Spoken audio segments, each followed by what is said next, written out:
Sardis की कलीसिया के पास जीवन नहीं था, यानी यीशु नहीं था जो आत्माओं का दाता है, जो जीवन का दाता है, जो कलीसियाओं का स्वामी है, वो इसके पास नहीं था। आज भी परमेश्वर कह रहा है कि बहुत सी कलीसियाओं में, क्योंकि वो कह रहा है मैं अपनी महिमा के सिंहासन पे मैं तेरा इनकार कर दूंगा। Praise the lord, hallelujah. प्रभु का धन्यवाद करते हैं आज की अच्छी सुबह में, और इन दिनों में जब हम प्रकाशित वाक्य से सीख रहे हैं, और आज हम सीखेंगे उस पांचवी कलीसिया के लिए जो सरदीस की कलीसिया है। एशिया माइनर में एक और कलीसिया थी जो पांचवी कलीसिया थी, वो सरदीस की कलीसिया थी। और यहां पर परमेश्वर ने अपने आप को प्रकट किया है आत्माओं के दाता के रूप में, और कलीसिया के परमेश्वर या स्वामी के रूप में अपने आप को प्रकट किया है। और ये कलीसिया, सरदीस की कलीसिया, एक मरी हुई कलीसिया कहला रही है। Praise the Lord. परमेश्वर इसके कामों को देख रहा है, और जब इसके कामों को देख रहा है तो वो काम इसके पूरे नहीं हो पा रहे हैं। परमेश्वर देख रहा है कि ये कलीसिया जीवित तो कहलाती है लेकिन है मरी हुई। Praise the Lord. कैसी कलीसिया है ये? जीवित तो कहला रही है लेकिन है मरी हुई। कई बार मेरी और आपकी दिशा भी ऐसी होती है, हम जीवित तो दिखाई देते हैं लेकिन हम आत्मिक तौर से मरे हुए होते हैं। Praise the Lord. और मैं थोड़ी सी देर चर्चा करूंगा इस कलीसिया के विषय में, और इस कलीसिया से सीखेंगे हम कि इस कलीसिया में क्यों परमेश्वर ने ये कहा कि तू जीवित तो दिखाई देती है पर है मरी हुई। आज बहुत सी कलीसियाएं हमारे को दिखाई देती हैं, और जब हम उन कलीसियाओं को देखते हैं तो उनकी पूरी वर्शिप टीम को देख के, उनके चर्च की डेकोरेशन को देख के, उनकी चर्च बिल्डिंग को देखकर, हम उनकी चीजों को देखकर, उनके कार्यक्रमों को देखकर हमें ऐसा लगता है कि वो कलीसिया एक जीवित कलीसिया है। क्या परमेश्वर की निगाह में वो कलीसिया जीवित है? कई बार मैं और आप भी बिल्कुल इसी तरीके से होते हैं कि हम सब कुछ दिखावे के लिए कर रहे होते हैं। बहुत से कार्यक्रम हो रहे हैं आजकल, क्या परमेश्वर उस कलीसिया में जीवित है? Praise the Lord. और सरदीस की कलीसिया को प्रभु ने कहा, मेरे साथ निकाल लीजिए, आज हम प्रकाशित वाक्य के 3 अध्याय पर पहुंच चुके हैं। हम प्रभु का धन्यवाद करते हैं। हम पिछले पाम संडे से हम प्रकाशित वाक्य से बाहर नहीं आ पा रहे हैं, और प्रभु का धन्यवाद करते हैं। बड़ी मुश्किलों में आकर आज हम 3 अध्याय पर पहुंच पाए हैं इस पांचवी कलीसिया के लिए। हालेलुया। और परमेश्वर का आत्मा हमें हर दिन सिखा रहा है कि किस तरीके से एक कलीसिया को और परमेश्वर की दुल्हन को होना चाहिए, क्योंकि कलीसिया परमेश्वर की दुल्हन है। मैं और आप पर्सनली परमेश्वर की दुल्हन है। मैं और आप कैसे रहें उस परमेश्वर के लिए, मैं और आप जीवित रहें ताकि मैं और आप उसकी दुल्हन बन सके। हालेलुया। और परमेश्वर ने अपने कलाम में यूहन्ना से कहा कि सरदीस की कलीसिया को लिख। Praise the Lord. आज खुदावन सरदीस की कलीसिया के द्वारा मुझे और आपको सिखाना चाहता है, वो मुझे और आपको समझाना चाहता है कि मैं और आप इसकी कमियों को देखें और अपने अंदर से उन कमियों को दूर करें। Praise the Lord. जी मेरे साथ पढ़े 3 अध्याय के पहले पद में, सरदीस की कलीसिया के दूत को यह लिख, सरदीस की कलीसिया के दूत को यह लिख, जिसके पास परमेश्वर की 7 आत्माएं, जिसके पास परमेश्वर की 7 आत्माएं और 7 तारे हैं, और 7 तारे हैं। वह ये कहता है, ध्यान से सुनिएगा, ये जो 7 नंबर है या ये 7 संख्या है, ये अपने में एक परिपूर्ण है 7 नंबर। क्योंकि बाइबल में जब हम पढ़ते हैं प्रकाशित वाक्य, हमने पढ़ा शुरुआत से, प्रकाशित वाक्य 7 कलीसियाओं की बात कर रहा है, 7 दीवट की बात कर रहा है, 7 आत्माओं की बात कर रहा है, 7 तुरई की बात कर रहा है, 7 वेदियों की बात कर रहा है, 7 सिर वाले अजगर की बात कर रहा है, 7 स्वर्गदूतों की बात कर रहा है, 7 विपत्तियों की बात कर रहा है। और परमेश्वर ने इस कलीसिया को अपने आप को प्रकट करने के लिए क्या कहा? जो 7 कलीसियाओं पर क्या है? स्वामी है। उन 7 दीवटों पर, उन 7 कलीसियाओं पर वो स्वामी है, उनका वो प्रभु है, और अपने आप को वो प्रकट कर रहा है इस कलीसिया पर, और कह रहा है कि इस कलीसिया का वो स्वामी है और पवित्र आत्मा का क्या है? वो दाता है। आपको याद होगा यीशु जब जा रहा था, उसका स्वर्गारोहण हो रहा था, उसने अपने चेलों को कहा था कि मेरा जाना तुम्हारे लिए अच्छा है, मैं जाऊंगा तो तुम्हें एक सहायक दूंगा, अर्थात पवित्र आत्मा जिसके अंदर जीवन है। हालेलुया। और सरदीस की कलीसिया को कहा, जी पढ़े आगे, जिसके पास 7 तारे 7 आत्माएं हैं, वह ये कहता है कि मैं तेरे कामों को जानता हूं। परमेश्वर क्या कह रहा है? मैं तेरे कामों को जानता हूं। आपको क्या लग रहा है आपके काम को परमेश्वर नहीं जानता है? आपके हर भले काम को और आपके हर बुरे काम को परमेश्वर बखूबी जानता है। आप आपकी कोई बात परमेश्वर से छिपी नहीं है। इस कलीसिया की कोई भी बात परमेश्वर से छिपी नहीं थी, क्योंकि वो कलीसिया का दाता, वो परमेश्वर, वो स्वामी कलीसिया का, वो सब कुछ जानता है और कहने लगा कि मैं तेरे कामों को जानता हूं। तू जीवित तो कहलाता है, ओहो, तू जीवित तो कहलाता है पर है मरा हुआ। ये कलीसिया यानी सरदीस की कलीसिया आत्मिक तौर से बिल्कुल मरी हुई थी। लोगों को लग रहा था, लोगों को दिखाई दे रहा था, क्योंकि उसकी बढ़ती दिखाई दे रही थी, उसके कार्यक्रम दिखाई दे रहे थे। वहां पे एक अच्छा पासबान था, अच्छा प्रचार था, वहां पर एक अच्छी बिल्डिंग थी, वहां पर अच्छी इमारत थी वहां पर। आजकल लोगों को सिर्फ यही दिखाई देता है कि भीड़ कितनी ज्यादा है, लोग कितने हैं, दसवांश कितना आता है, उनकी अपनी कितनी बिल्डिंग है, उनकी वर्शिप टीम कितनी अच्छी है, उनकी चर्च की डेकोरेशन कितनी अच्छी है। अरे चर्च की डेकोरेशन नहीं, चर्च अच्छा होने से नहीं, लोग जो कलीसिया में आते हैं उनका हृदय अच्छा होना चाहिए। हालेलुया। और आसमान का खुदा कह रहा है कि मैंने तेरे कामों को देख लिया है। सरदीस की कलीसिया, बादली की कलीसिया, परमेश्वर आपको और मुझसे कह रहा है। कई बार सिर्फ हम कार्यक्रम करते रहते हैं, एक मीटिंग के बाद दूसरी मीटिंग, दूसरी मीटिंग के बाद तीसरी मीटिंग, अब ये आयोजना, अब वो आयोजना बनाते रहते हैं, कुछ ना कुछ कार्यक्रम करते रहते हैं। लेकिन परमेश्वर कह रहा है कामों को देख रहा हूं, पर मैं दिखाई नहीं दे रहा हूं उसके अंदर। परमेश्वर मुझे और आपको कह रहा है कि ये कलीसिया कैसी है, दिखती तो जीवित है लेकिन है मरी हुई। आज मैं थोड़ी सी देर इस पे चर्चा करना चाहता हूं, इस कलीसिया पे। क्या मेरा और आपका हाल, क्या आज इस संसार में कलीसियाओं का हाल, क्या उन विश्वासियों का हाल बिल्कुल ऐसा ही है जो दिखाई दे रहे हैं बिल्कुल फिट एकदम, लेकिन अंदर से बिल्कुल खोखले, आत्मिक रूप से मरे हुए बिल्कुल। और खुदा मुझे और आपको कह रहा है कि जागरूक हो जाओ, हमें जागने की जरूरत है। हम आत्मा में सो गए हैं, आत्मिक तौर से सो गए हैं, इसलिए परमेश्वर हमें जगा रहा है, हमें झंझोड़ रहा है, और सरदीस की कलीसिया के द्वारा हमें बता रहा है कि देखो ये कलीसिया जीवित तो दिखाई दे रही है लेकिन है मरी हुई। हालेलुया। इफिसुस की तरह, बिल्कुल इफिसुस की कलीसिया में सब कुछ बेहतर और बढ़िया हो रहा था, वो सब कुछ बढ़िया करती थी, लेकिन परमेश्वर ने उसमें एक कमी पाई थी, और परमेश्वर ने कहा कि तू अपना पहला सा प्रेम भूल चुकी है। उस कलीसिया को परमेश्वर ने बहुत सी बातें कही और बहुत से इल्जाम उस कलीसिया पर आए कि उसने अपनी पहली सी मोहब्बत छोड़ दी। और हम जानते अच्छे से इफिसुस की कलीसिया का कोई नामो निशान, लेकिन प्रभु का धन्यवाद करते हैं हमने स्मुरना की कलीसिया के बारे में भी सीखा है, जिसमें परमेश्वर ने एक लालच नहीं लगाई, एक फटकार नहीं लगाई, और एक भी गंदा वर्ड उसके लिए नहीं इस्तेमाल हुआ। Praise the Lord. आज बारी है इस पांचवी कलीसिया की। इससे मैं और आप क्या सीख सकते हैं कि ये जिंदा दिखाई दे रही है लेकिन इसके काम सारे मरे हुए हैं। ये जीवित तो कहलाती है लेकिन है मरी हुई। देखिए, आत्मा कार्य करती है। बाइबल बताती है कि परमेश्वर ने उत्पत्ति 2:7 में लिखा है कि जब आदम को बनाया तो कैसा बनाया, बिल्कुल अपने जैसा, लेकिन मिट्टी से बनाया था। बाइबल बताती है लेकिन परमेश्वर ने उसमें अपना आत्मा डाला ताकि वो जीवित प्राणी बन जाए। ये कलीसिया एक मृत कलीसिया है, और मैं आपको परमेश्वर के उस जीवन से मिलवाने की कोशिश कर रहा हूं जहां पर जीवित कार्य होते हैं परमेश्वर के। हालेलुया। और ये कलीसिया एक मृत कलीसिया है। देखिए, आत्माओं की परख मनुष्यों को नहीं है, क्योंकि आत्माओं की परख मनुष्य को क्यों नहीं है, क्योंकि परमेश्वर का आत्मा है, मनुष्यों का आत्मा नहीं है हमारे अंदर। और आत्मा का सोर्स जो है वो परमेश्वर है, मनुष्य नहीं है। इसीलिए बाइबल बताती है कि उसने अपने नथनों की सांस फूकी हमारे अंदर। सरदीस की कलीसिया जीवित तो दिखाई दे रही थी लेकिन थी मरी हुई। वहां पे परमेश्वर के कार्य तो हो रहे थे, काम तो हो रहे थे, लेकिन फिर भी मरी हुई थी। क्यों? क्योंकि परमेश्वर वहां नहीं था, वो आत्मिक तौर से बिल्कुल मर गए थे। उस कलीसिया को खुद मालूम नहीं था कि वो आत्मिक तौर से मर गई है। कार्यक्रम वैसे ही हो रहे हैं, मेरी और आपकी जिंदगी में भी बिल्कुल वैसा होता है। हम संडे चर्च में आके बड़े हॉली दिखाई देते हैं, हर एक कोई हमारे को देखकर कहता है कि यार ये पवित्र आत्मा से भरा हुआ है, इसके पास जिंदगी, जीवन सब कुछ दिखाई देता है। लेकिन सैटरडे टू मंडे हमारी जिंदगी बिल्कुल एक मरे हुए इंसान की तरह होती है, और कोई तो दूर से देख के कहता है कि देखो जिंदा लाश चली आ रही है। इस कलीसिया का भी कुछ ऐसा ही हाल है।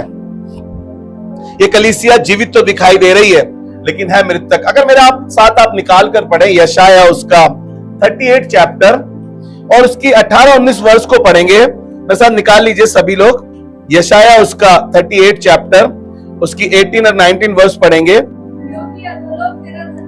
क्योंकि अधलोक यानी मरने के बाद, ये कलीसिया मर गई है, इसमें कार्य दिखाई दे रहे हैं, और इंसान भी कई बार बाहर से तो जिंदा दिखाई दे रहा है शरीर से, लेकिन आत्मा अंदर से चलेगी। आपको याद होगा जब कोई व्यक्ति मर जाता है तो कहते हैं ना मिट्टी पड़ी है। ये नहीं कहते पापा है, ये नहीं कहते अंकल है, ये नहीं कहते कि ये वो व्यक्ति है या ये विकास भाई है, कहते हैं अरे वो मिट्टी उठानी है ना यार, उसकी मिट्टी है। आत्मा जाने के बाद कोई जीवन नहीं है उसके अंदर, आत्मा निकलने के बाद कोई जीवन नहीं है। और परमेश्वर खुद कह रहा है, आत्मा का दाता कह रहा है उस कलीसिया से, सरदीस की कलीसिया से, कि तू जीवित तो दिखाई देती है लेकिन है मरी हुई। और यहां पर यशाया कहता है, जी पढ़े, क्योंकि अधलोक तेरा धन्यवाद नहीं कर सकता।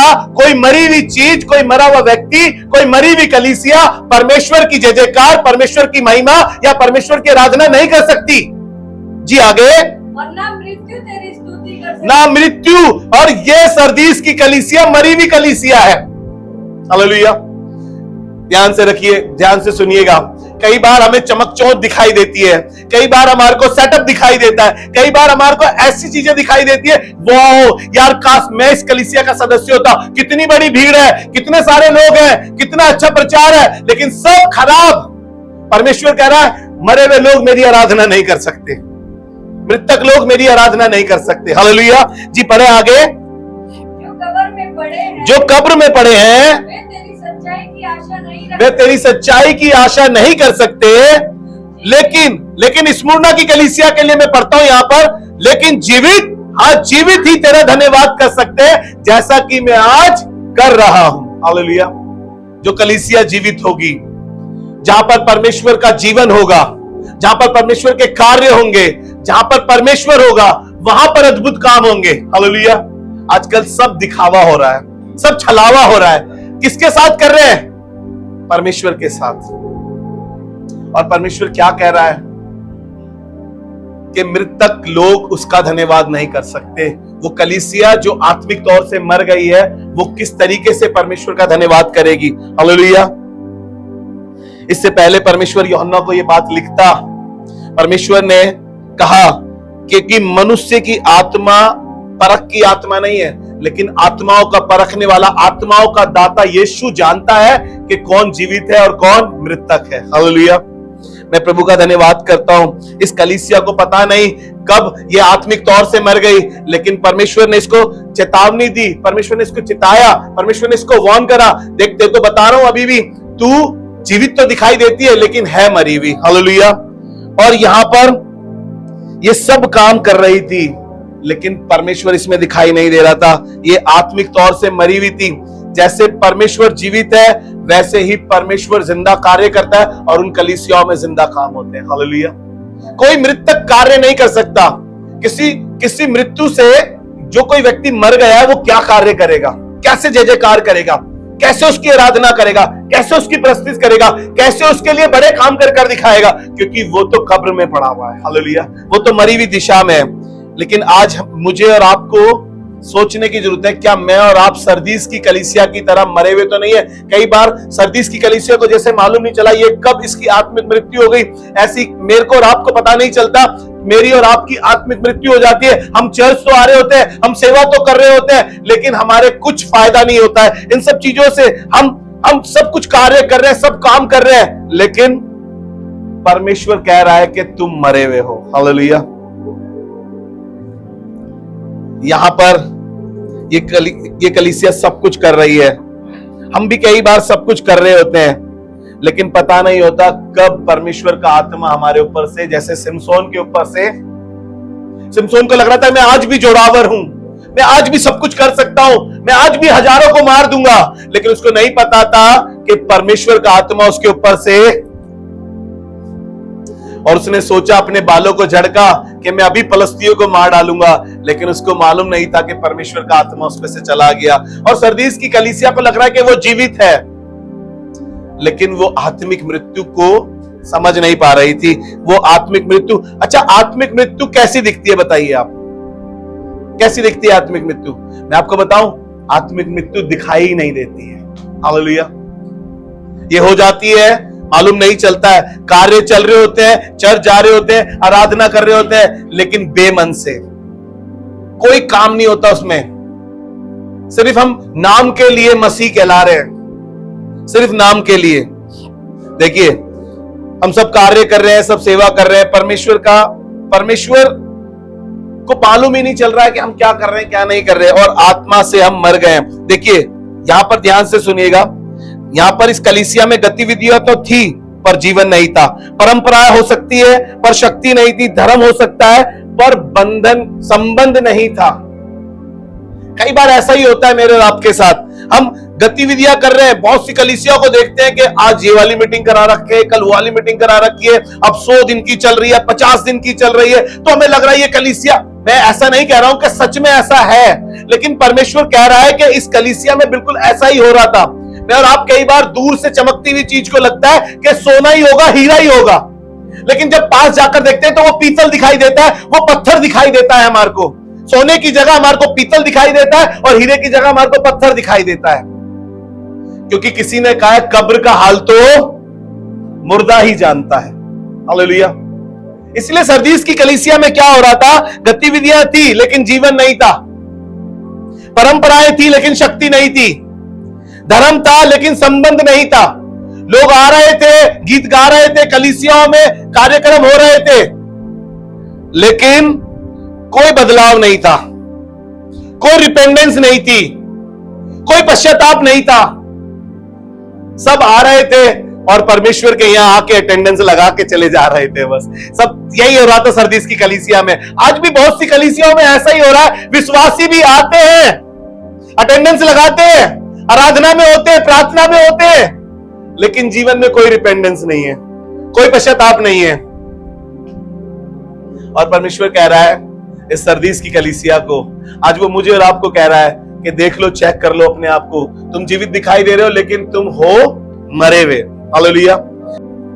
कार्यक्रमों पे मत जाइए, दिखावटी चीजों पर मत जाइए। देखिए कि कलीसिया वास्तव में आत्मिक तौर से जीवित है कि नहीं है। और लिखा है, पहला यूहन्ना अगर हम पढ़े, पहला यूहन्ना उसका 5 अध्याय उसके 12 पद को जब हम पढ़ते हैं, मैं बता रहा हूं कि सरदीस की कलीसिया एक मरी हुई कलीसिया है और इस पे जीवन नहीं है। और ये यूहन्ना, पहला यूहन्ना उसका 5 अध्याय उसके 12 पद में कह रहा है, जिसके पास पुत्र है उसके पास जीवन है। Praise the Lord. जिसके पास पुत्र है उसके पास जीवन है, जिसके पास परमेश्वर का पुत्र नहीं उसके पास जीवन भी नहीं। यानी सरदीस की कलीसिया में अब वो परमेश्वर का बादल उस कलीसिया पर से उठ गया है। हालेलुया। तभी तो ये कलीसिया एक मृत कलीसिया कहला रही है, तभी तो ये कलीसिया एक मरी हुई कलीसिया कहला रही है। और परमेश्वर का कलाम क्या कहता है?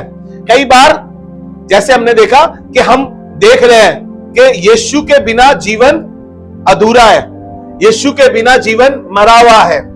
अभी बहुत से लोग गवाही दे रहे थे बीमारी की, तो एक वर्ष कोट करी जा रही थी, भजन 34 उसके 19 पर, धर्मी पर बहुत सी विपत्ति पड़ती तो है परंतु यहोवा क्या करता है? उन सब से उन्हें मुक्त करता है। कई बार हम सोचते हैं कि विपत्ति आई है, आपको बताऊं यीशु है ना तो विपत्ति चली भी जाएगी। हालेलुया। क्योंकि ये श्योर कर रहा है कि ऐसा नहीं कह रहा कि नहीं आएगी, लेकिन ये कह रहा है आएगी। और ये कलीसिया कैसी हो गई? एक मृत कलीसिया हो गई, क्योंकि इसके पास अब जीवन नहीं।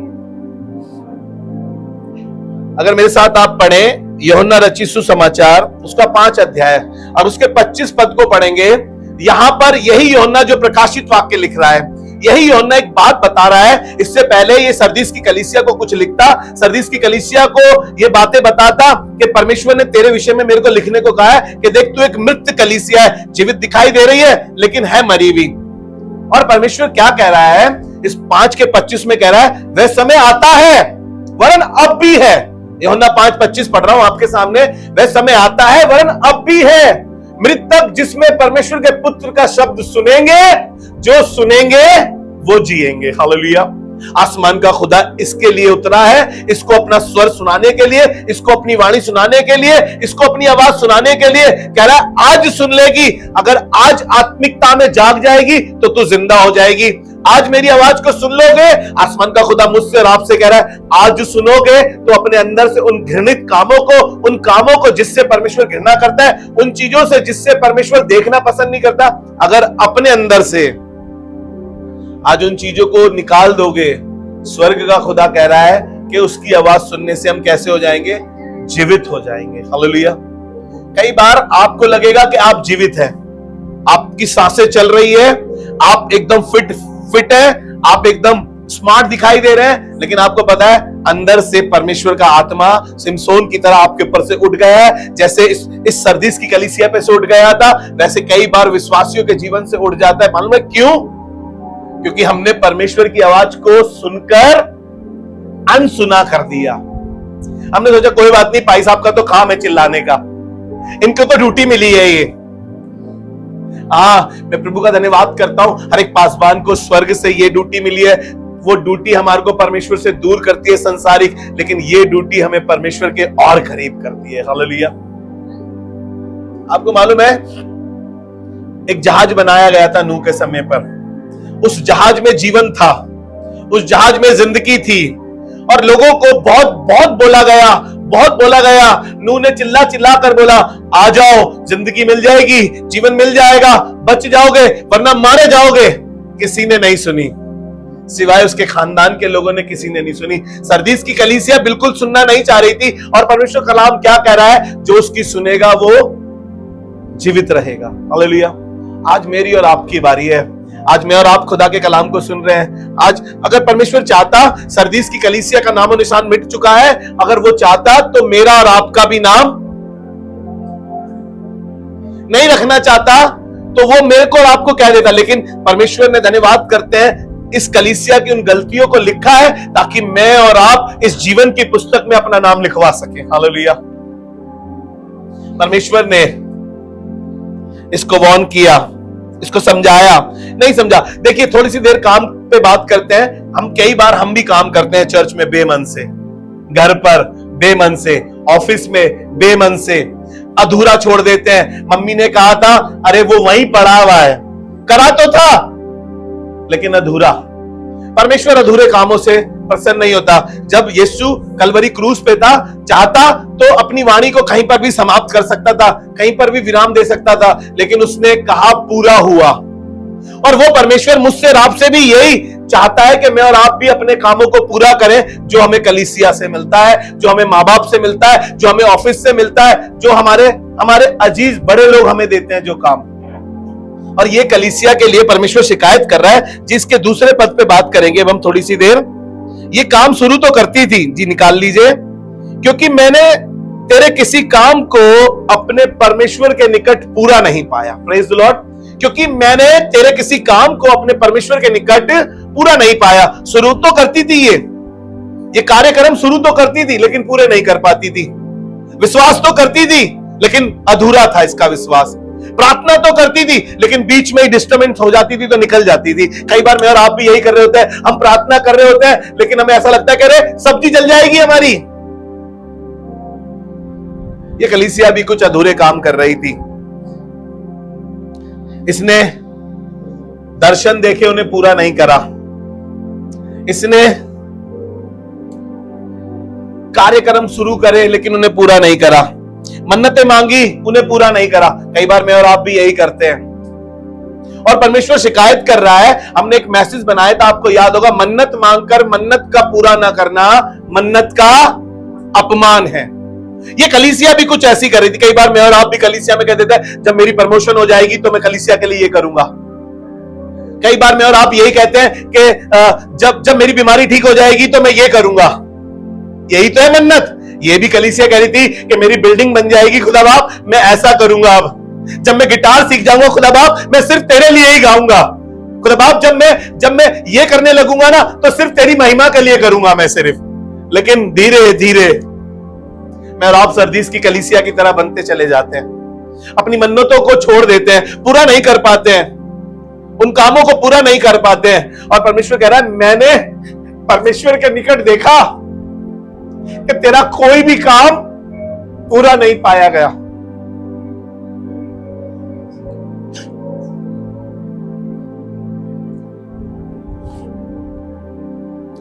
चर्च समझिए, परमेश्वर आपसे और मुझसे कह रहा है कि अपने कामों को कैसा करो, पूरा करो। देखिए मैंने कुछ चीजें लिखी है। कई बार सेवा तो करते हैं लेकिन पूरे मन से नहीं करते हैं हम सेवा, अधूरे मन से करते हैं, है ना। हम प्रार्थना करते हैं लेकिन विश्वास से नहीं करते। हम आराधना करते हैं पर हमारा हृदय कहीं और होता है, हमारा ध्यान कहीं और होता है, पूरे मन से नहीं कर रहे हम वो। हम सेवा करते हैं लेकिन हम सेवा करते हैं, हम लोगों से प्रशंसा चाहते हैं या महिमा चाहते हैं। लेकिन परमेश्वर का कलाम क्या कहता है? अगर हम पढ़े नीति वचन उसका 27 अध्याय, अगर उसके दूसरे पद को पढ़ेंगे तो खूबसूरत बात लिखी है, अगर लोग तेरी प्रशंसा करे तो करे, लोग तुझे सराहे तो सराहे, पर तू अपने आप ना करना। कई बार मैंने अक्सर कई लोगों को देखा है, कैसी थी आज की आराधना? अरे भाई लोग बता देंगे आराधना में अच्छा लगा है तो उन्हें, कैसा लगा मेरा गीत, लोग बता देंगे अपने आप। कैसा था आज का प्रचार, लोग बता देंगे अपने आप, उन्हें बरकत मिली होगी तो। आराधना में अगर परमेश्वर ने छुआ होगा तो लोग बता देंगे कि भैया आज की वर्शिप बहुत अच्छी थी, खुदा ने मुझे छुआ है, खुदा ने मुझसे बात करी है, खुदा के कलाम से आज खुदा ने मुझसे बात करी है। आपको पूछने की जरूरत नहीं पड़ेगी।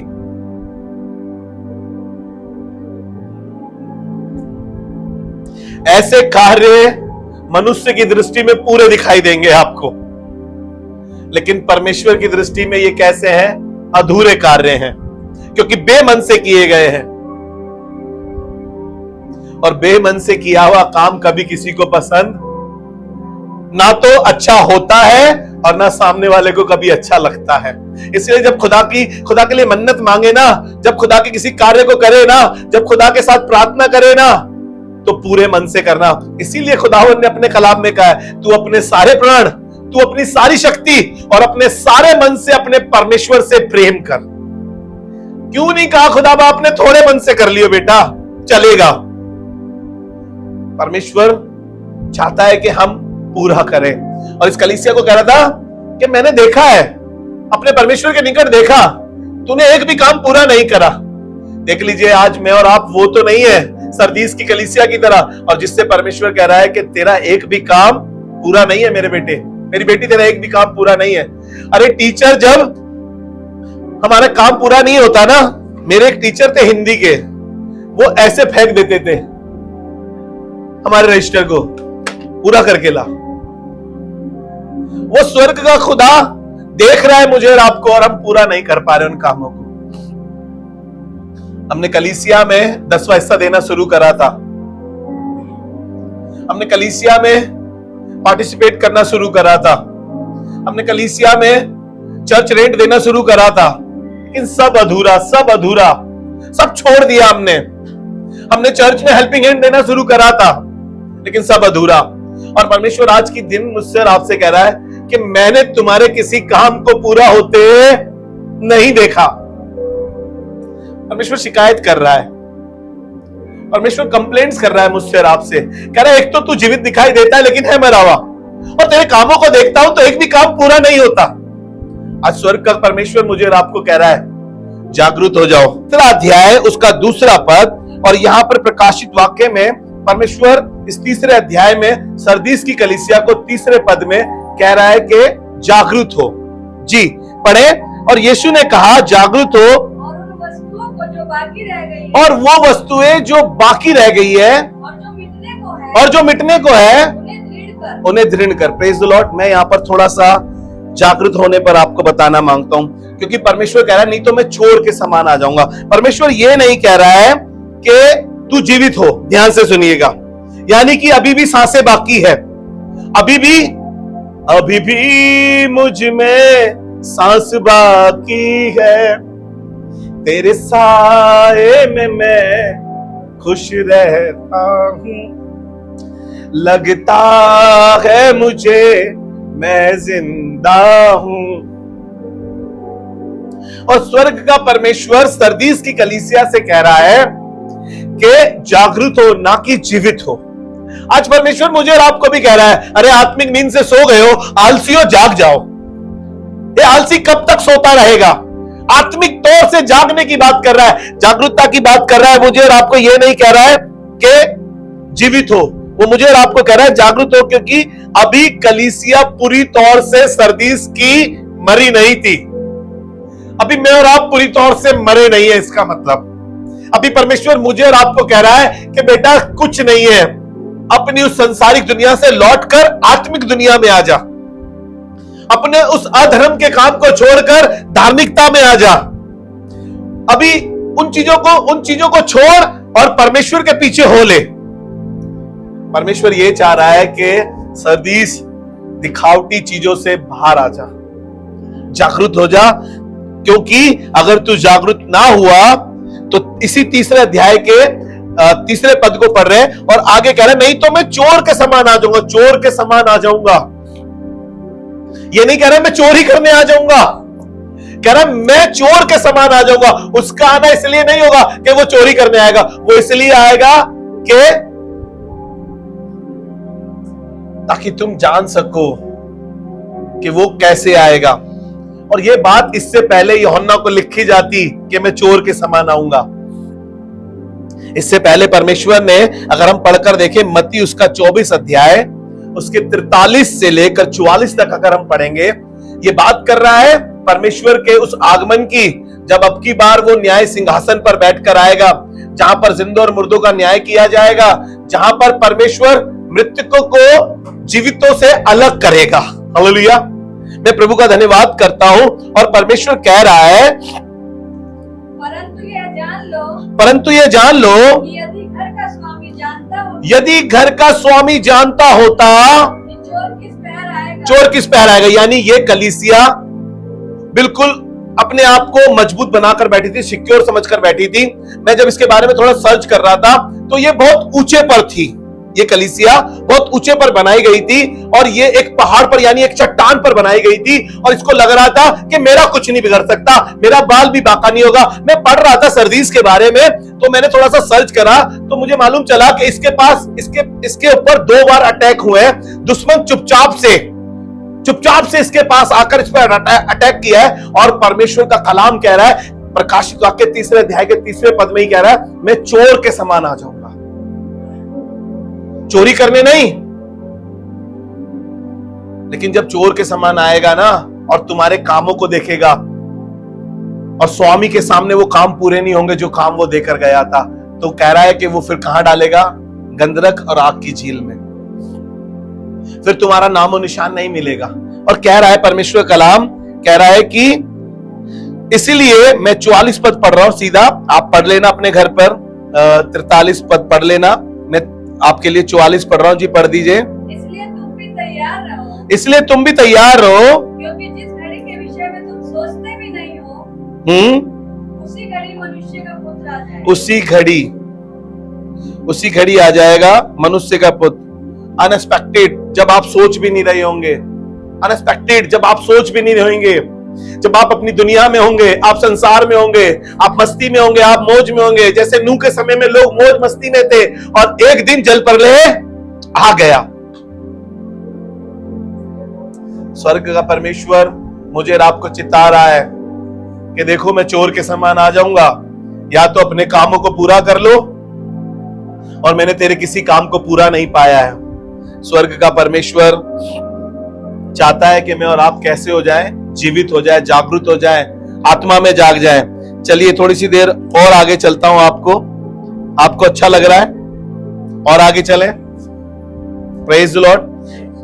प्रकाशित वाक्य 3 अध्याय उसके 4 पद पर बात करेंगे। और यहां पर परमेश्वर कुछ लोगों को श्वेत वस्त्र देने की बात कर रहा है। Praise the Lord. कैसे वस्त्र देने की बात कर रहा है? श्वेत वस्त्र। और मैं आपको 3 प्रकार, श्वेत वस्त्र के 3 प्रकार बताऊंगा, 3 बातें बताऊंगा। लिखने वालों से कहना मांगता हूं लिख लो, क्योंकि मुझे मालूम है आप दोबारा वीडियो तो नहीं देखोगे। Praise the Lord.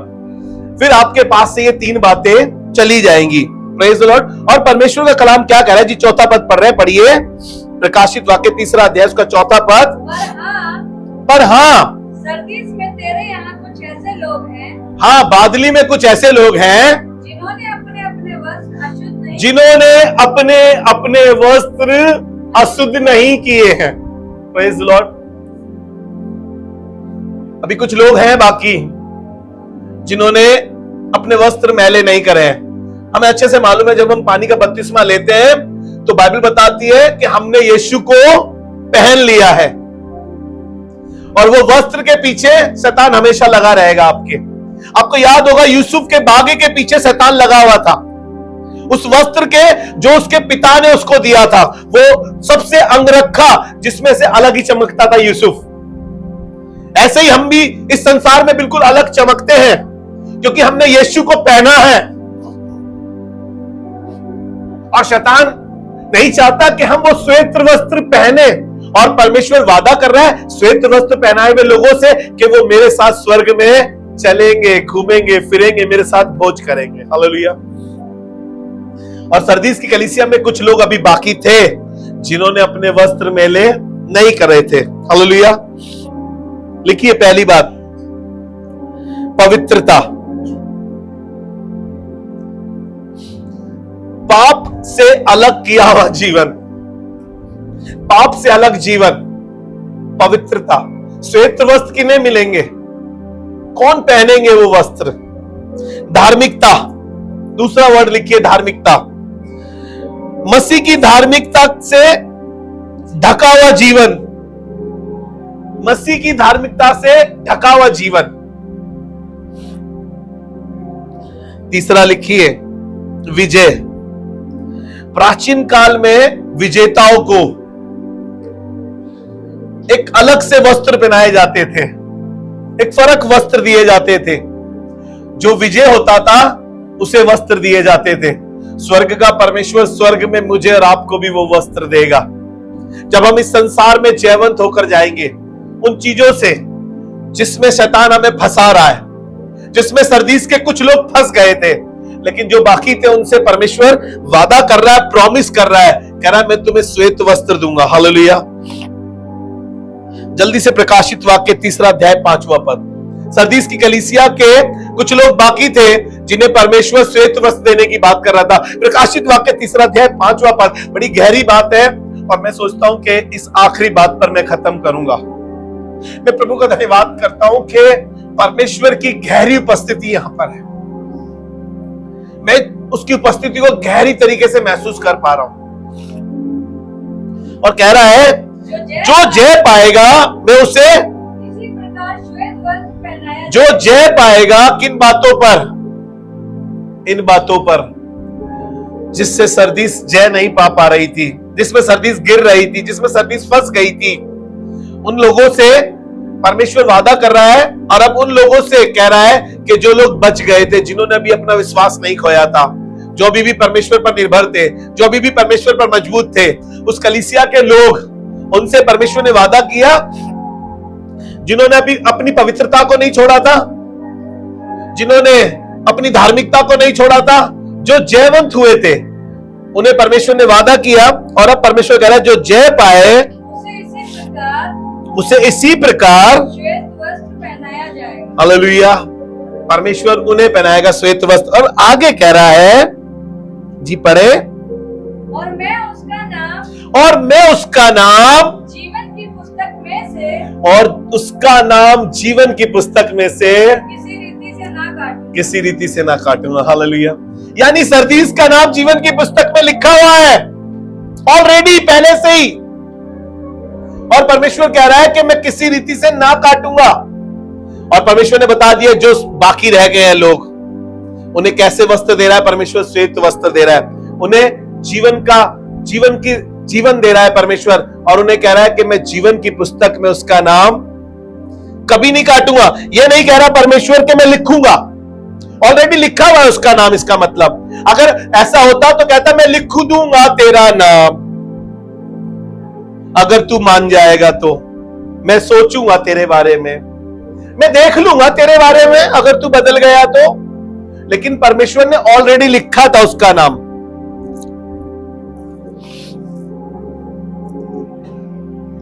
परमेश्वर ने ऑलरेडी उसका नाम लिखा। ये गहरी बात है। आपको लग रहा होगा कि यार जीवन की पुस्तक में, हाँ, उसका जीवन की पुस्तक में नाम पहले से लिखा हुआ है परमेश्वर ने।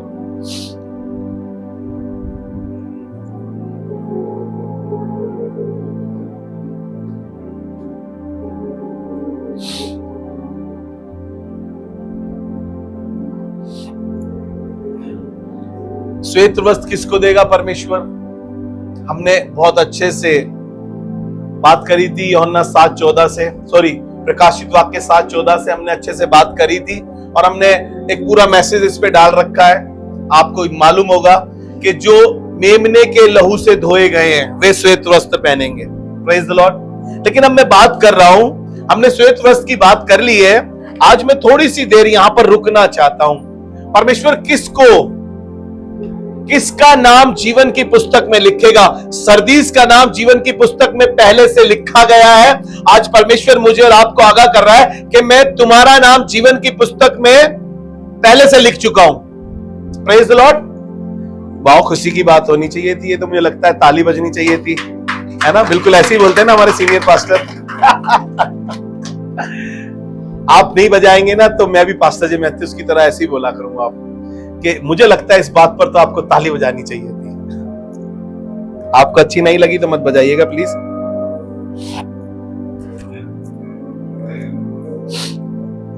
वापसी वहीं पर आते हैं, मैं एक काट दूंगा सब। ओके। परमेश्वर जीवन की पुस्तक में सरदीस का नाम पहले से लिख चुका है और परमेश्वर कह रहा है कि मैं किसी रीति से ना काटूंगा। मालूम है क्यों? शुरुआत में जिस घड़ी सरदीस ने अपना जीवन परमेश्वर को दिया, उसी घड़ी परमेश्वर ने जीवन की पुस्तक में उसका नाम लिख दिया। जब उसने अपना जीवन परमेश्वर के हाथों में सौंपा, उस समय परमेश्वर ने उसका नाम लिख दिया जीवन की पुस्तक में। जिस समय उसने अपनी खुदी का इनकार किया, यानी परमेश्वर को ग्रहण किया, उसी समय परमेश्वर ने उसका नाम जीवन की पुस्तक में लिख दिया। हालेलुया। और उसी समय जब परमेश्वर पर उसने विश्वास किया, उसका नाम लिख दिया गया और अपना जीवन जब उसने परमेश्वर को सौंप दिया, उसी तरीके से जब मैंने और आपने अपना जीवन परमेश्वर को सौंप दिया था, जब मैंने और आपने परमेश्वर को ग्रहण किया था, जब मैंने और आपने परमेश्वर के पीछे चलने का वादा किया था, जब मैंने और आपने ठान लिया था कि अब हम किसी और को धन्यवाद नहीं करेंगे, परमेश्वर ने उसी दिन मेरा और आपका नाम भी जीवन की पुस्तक में लिख दिया था।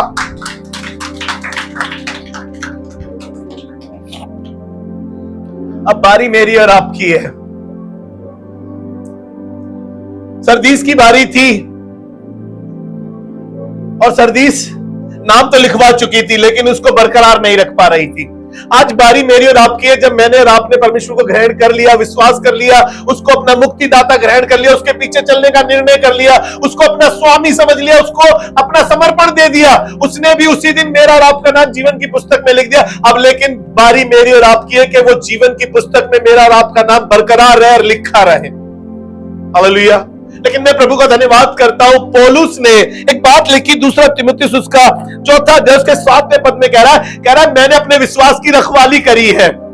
आज जरूरत है मैं और आप अपने विश्वास की रखवाली करें, जिसके कारण से जीवन की पुस्तक से मेरा और आपका नाम कभी हटाया ना जाए। बारी मेरी और आपकी है कि मेरा और आपका नाम जीवन की पुस्तक से कभी हटाया ना जाए।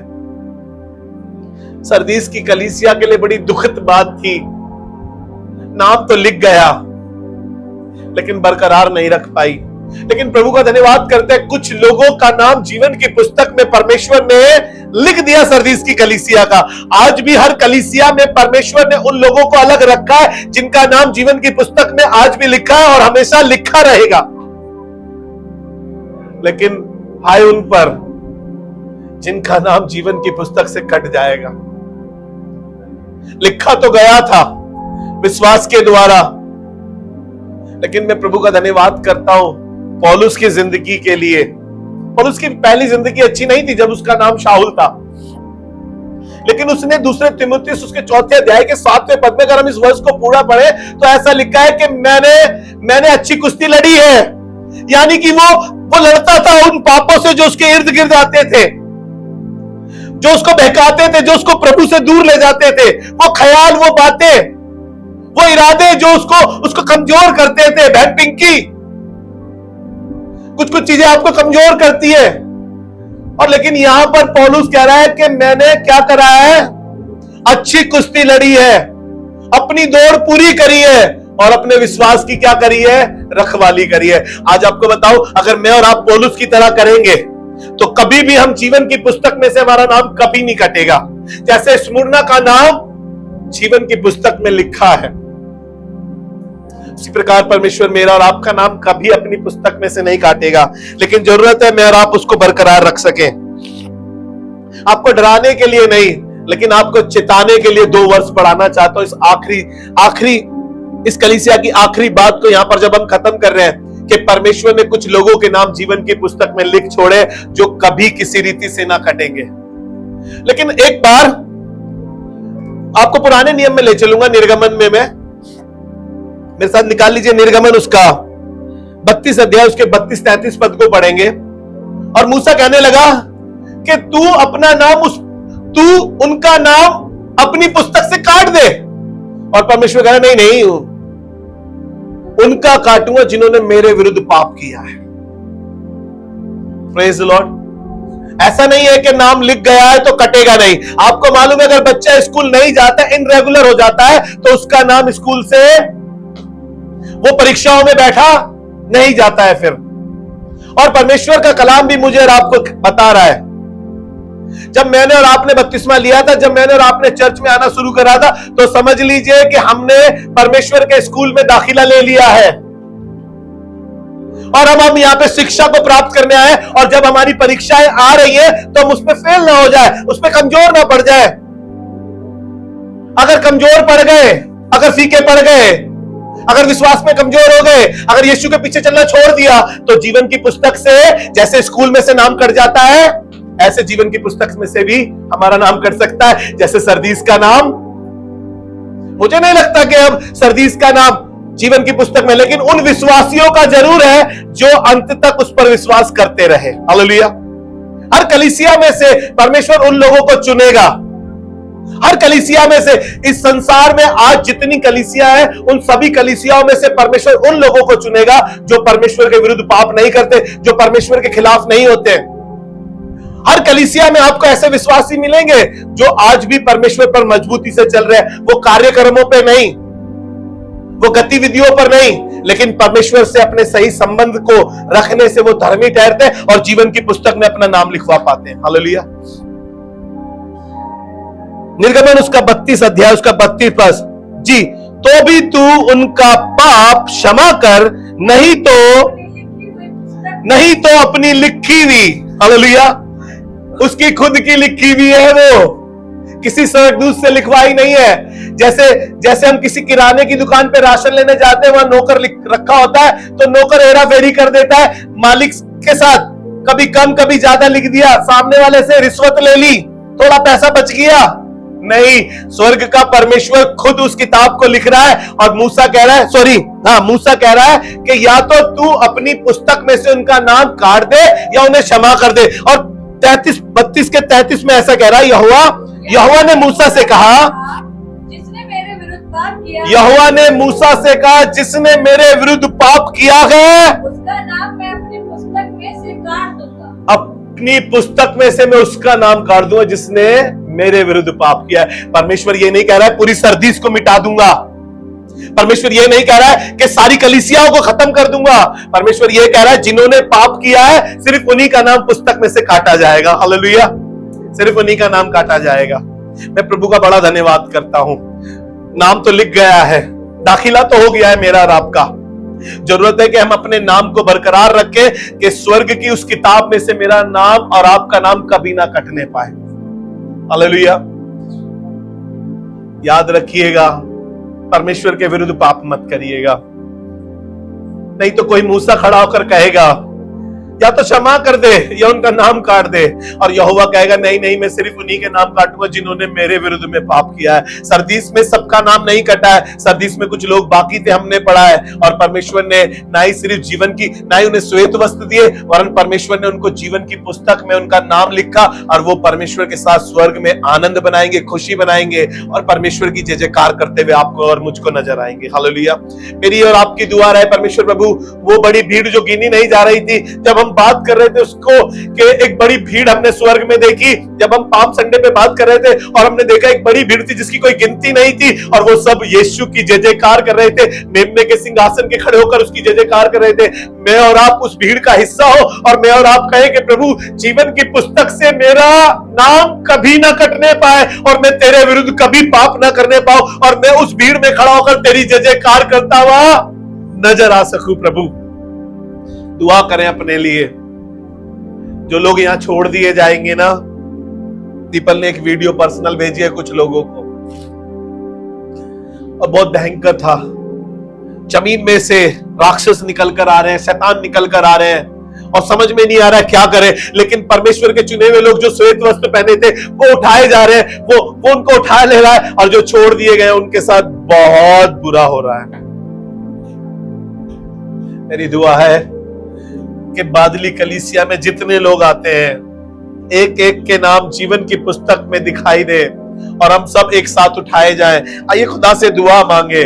खुदावन, हम धन्यवाद के साथ तेरे हुजूर खड़े हैं प्रभु, और हम ये कहते हैं प्रभु कि हम कभी तेरे विरुद्ध पाप ना करें, ताकि खुदावन कभी भी हमारा नाम जीवन की पुस्तक से हटाया ना जाए। मेरे पिता, हम सब स्वर्ग में एबीसी बादली एक साथ तेरे सामने खड़े हो सके और तेरी जय जयकार करें। उस बड़ी भीड़ का हिस्सा हो जिसकी कोई गिनती नहीं थी प्रभु, और हम सब एक साथ खड़े होकर तेरी जय जयकार कर सके। नहीं सिर्फ हम और हमारा पूरा खानदान तेरी जय जयकार कर सके। प्रभु हमारी ऐसी मदद कर, प्रभु हमारी ऐसी मदद कर कि हम हमेशा पवित्रता का जीवन जी सके, हम हमेशा तेरी धार्मिकता को ओढ़ सके और उसके जीवन उसके ओढ़े हुए जीवन में जी सके तेरी धार्मिकता के जीवन से। प्रभु हम हमेशा उन पापों पे जयवंत हो सके, विजय हो सके, ताकि खुदावन हमें वो वस्त्र पहनाए जाए जो एक जयवंत को, एक विजेता को पहनाए जाते हैं। प्रभु हमारी मदद कर, हमारी सहायता कर। प्रभु हम सारा आदर महिमा आपको देते हैं और इस दुआ को यीशु मसीह के नाम से मांगते हैं, और सबने मिलकर बोला